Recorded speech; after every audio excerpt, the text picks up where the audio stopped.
Well, you have FBI Deputy Director Dan Bongino and FBI Director Kash Patel kind of making the rounds, doing these interviews. They're giving little breadcrumbs about what's to come. They talked about Dan Bongino, I saw this morning, talking about Jeffrey Epstein did kill himself. We're going to be releasing video on that.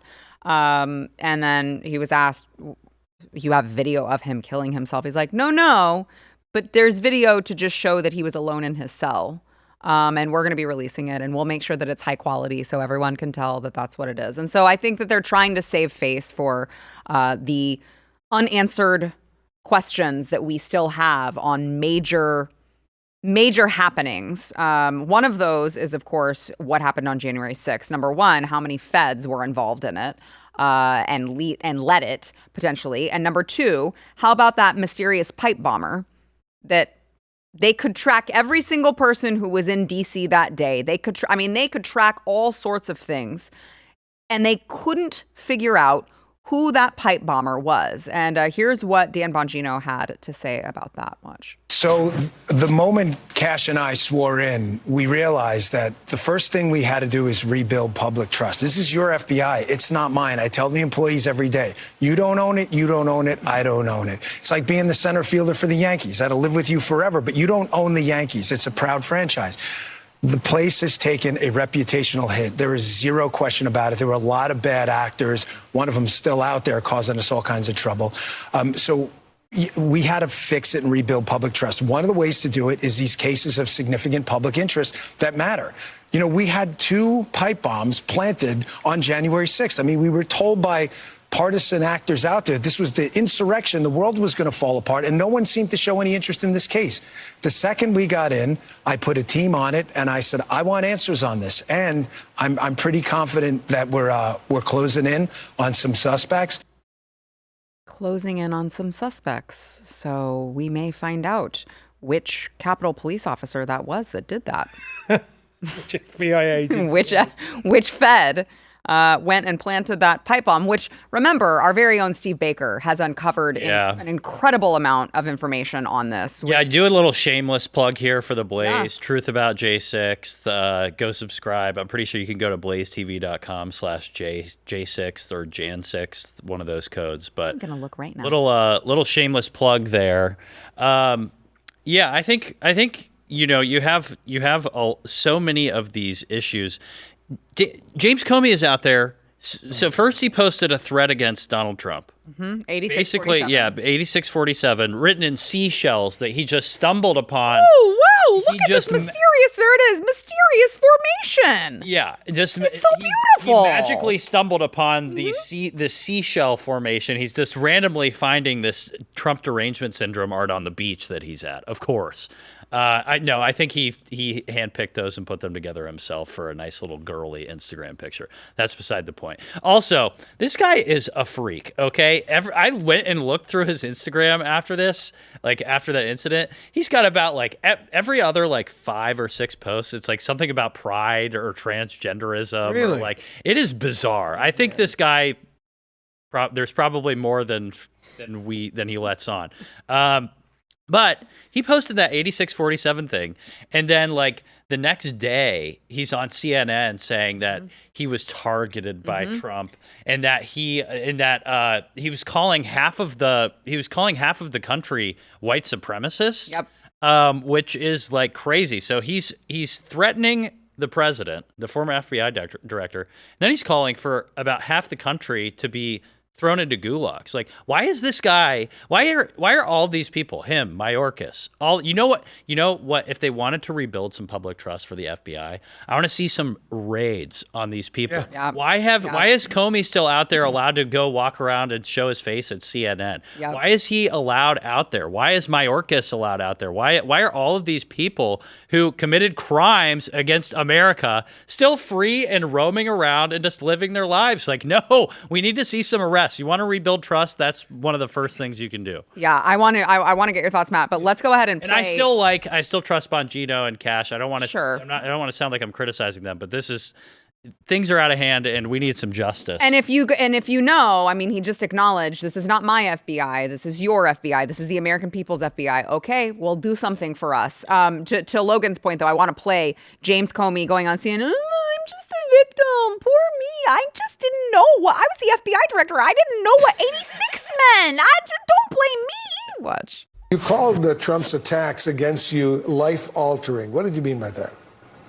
Well, when the president of the United States aims at you, it changes your life a number of ways. Obviously, it gives him rental space in your head temporarily. I think I've now got him out over the garage in my mental space. He's talking about him right now. It now. causes people to aim at you, at your family members, which is my biggest concern, with hate, with bad language, with social media abuse. No, and not that's not bad a good place to be. language. Dirty words. Oh, no. He's really the victim here. Sounds like a little girl. I mean, it's like, people are mean to me online. He aimed at me. That wasn't very nice. All I did was call for his assassination.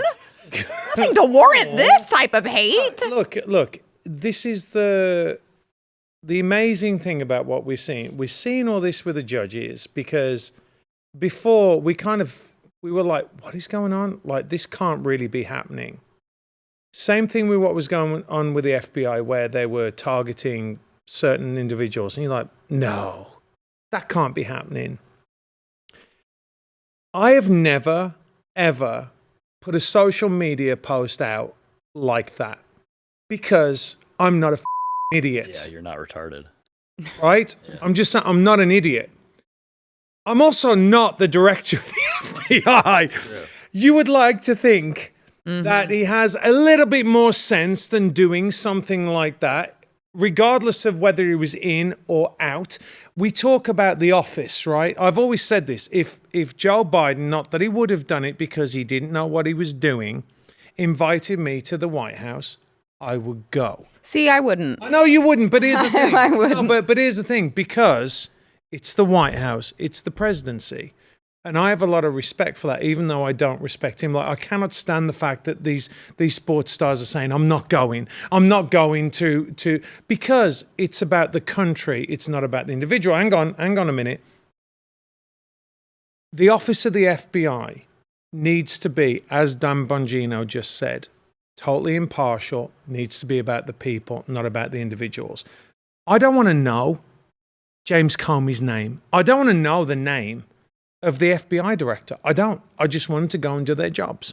I don't want them to be celebrities. I don't want them to be selling books. And I certainly don't want to know about them on Instagram doing stupid things like that. It's also funny because Comey's, I also found this in my Instagram investigations after the 8647 post, but he has a new book coming out. Yep.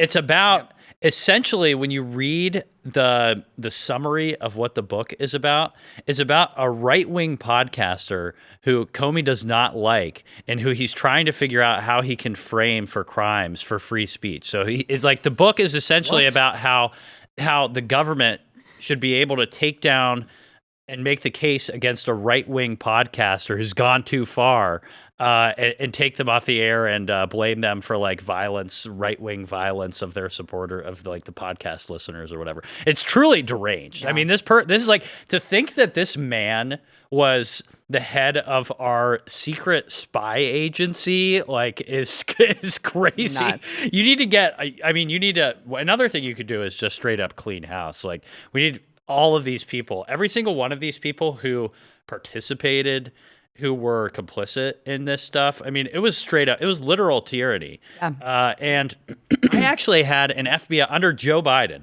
I had three FBI agents show up to my apartment last year with like, I wasn't there, but they asked my roommate if I was there, and they knew my name. I remember this. Yeah, and they knew my name. It's like, what the hell? There are 20 million illegals flooding into our country, and I'm the problem? Like, some like innocent kid who just posts on Twitter, like, you shit posted about these illegals, and they didn't like it. It's unbelievable. It was literal tyranny. It was a police state. I shudder to think what would have happened if the Democrats got in again.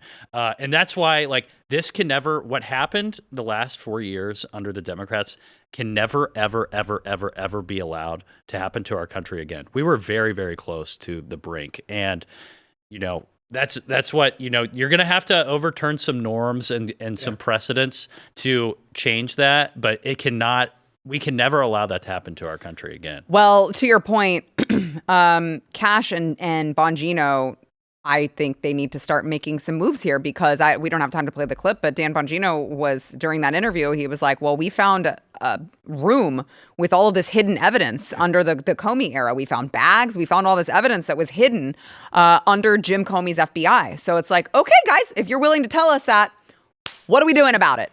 What are we doing about it? Because that guy definitely needs to be held accountable. All the illegal FISA court, I mean, everything. Yeah, the Russia collusion. We didn't even get into the Russia. Right, that's what I'm saying. Like this guy needs to be held accountable for all of it. And you know is a what? total scumbag. But there's this precedent as well where people say, well, you don't prosecute the guys that came before you. Yeah, you do. Yeah. You do when they're criminals. You do if they're criminals. You do. Well, and that's what gets me about the rhinos in the GOP. They're like, oh, well, we don't want to stoop to their level. Like, listen, they started the game. We will end the game. Okay, especially when they are the actual criminals. Like they are projecting. Exactly. It's also utterly ridiculous because they prosecuted us for 0 crimes committed. Yes. And they've committed crimes and we're not prosecuting. And we're not supposed to prosecute that. Like they are the actual criminals. I realize that they gaslit us for many years, but I think that we should be able to just separate fact from, reality from fantasy land and like, okay, well, they called us criminals. They were over there committing crimes. So let's prosecute the hell out of them so this never happens again. If you like this clip and you want to see the full episode, click here. And if you want to subscribe to the channel, come on, you know you do. Click here.